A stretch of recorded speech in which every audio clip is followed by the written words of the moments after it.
бар бергән бүген, нәрсәдән бу мин беләм. Әллүки, тәфтиләү, туган тел, парад. Әлеге җырларның исемлеген алга таба да дәвам итеп булыр иде.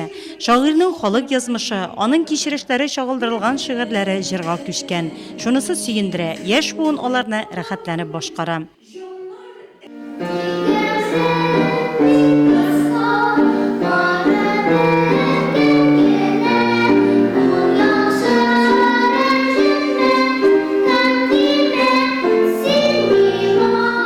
Бишек җырын җырлый, аннары бәйрәм бүген һәм соңыннан без туган тел җырын җырлыйбыз.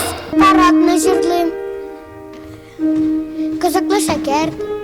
Габдулла Тукай бөек шагыйрь. Без аның шигырь буенча җырларын җырлыйбыз.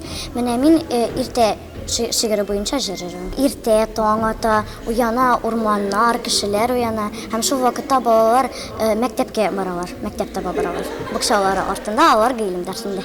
Габдулла Тукай ул шагыйрь, аның күп шигырьләр, әкиятләр, аның бар, бер әкияте Суанасы, Шүрәле. Җыр сәнгате аша әдәбият дәресенә кичәдә танылган татар язучыларының Габдулла Тукай турында язылган истәлектәре яңгырады. Композитор Захид Хабибуллинның Габдулла Тукай белән үзара дуслыгы турында мәгълүмат та кызыклы булды. Кичәдә шагыйрь премиясенә лаек булучыларның иҗатлары яктыртылды. Безнең программаларда да айрым Тукай җырлары, Тукай шигырьләре үтелмәсә дә, йөрәк кушу буенча без бүген матур әдәби-музыкаль кичә үткәрергә булдык. Без аны Тукайдан илһам алып дип атадык. Чөнки монда Тукай шигырьләре генә түгел, композиторларыбызның әсәрләре, Тукай премиясе лауреатларының әсәрләрен без бүген башкарып үтәбез. Һәм укучыларның үзләренең дә шигырьләре, алар да Тукайдан илһам алып, Тукайны яратып, шигырь дөньясына керә баралар. Әдәби-музыкаль кичә шагыйрьнең тууына 130 ел тулуга багышланды.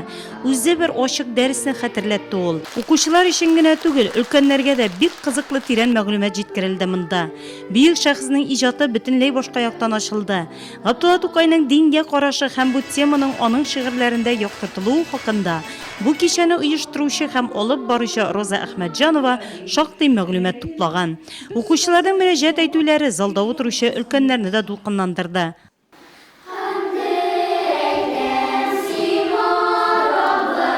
Хисләргә бирелеп утырдым. Искиткеч шуның хәтле матур булды балаларның башкарулары да. И шуның хәтле уйланылып эшләнелгән монда безнең балаларыбыз.